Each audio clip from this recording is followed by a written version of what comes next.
Hi, I'm Dan from Eightfold Property, and in this video I'm going to explain a bit about what a jointly and severally liable assured short hold tenancy is.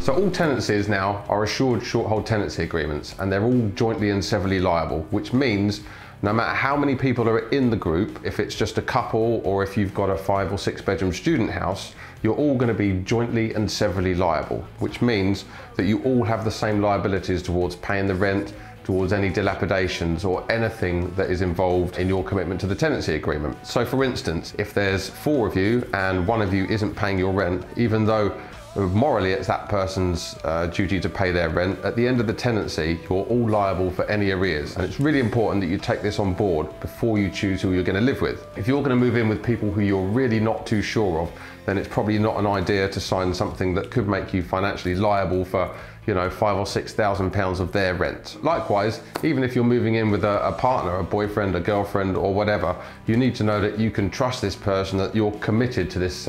relationship and your tenancy agreement, because if one of you moves out and just leaves the other one there, if we can't find the person who's gone out, then your name is on that tenancy agreement and you will be liable for anything that's associated with this tenancy. One of the things we get towards an end of a tenancy, especially in the HMO sector, is if one person hasn't been paying their rent and there's, say, £1,000 worth of arrears at the end, we are asked to try and chase that person or their guarantor for the rent, which is fine in principle, but if they don't respond, the deposit is there to cover that. And because you're on a jointly and severally liable tenancy agreement, that means that we can just take that from the deposit. So going back to what I said before, it's really important that you've chosen correctly the people that you're going to live with and that you trust them. And equally so, at the end of the tenancy, you want to know where everyone's going and that you can still stay in communication with them, because if they're not going to be creating this conversation and making sure that they know what they've got to clear at the end of the tenancy, then it can be left with the wrong person holding the baby, so to speak. So just to recap, a jointly and severally liable assured short hold tenancy agreement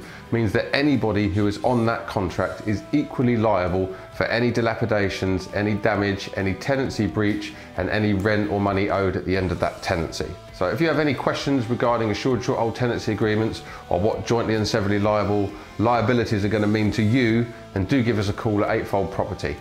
My name's Dan. I'll see you on the next video.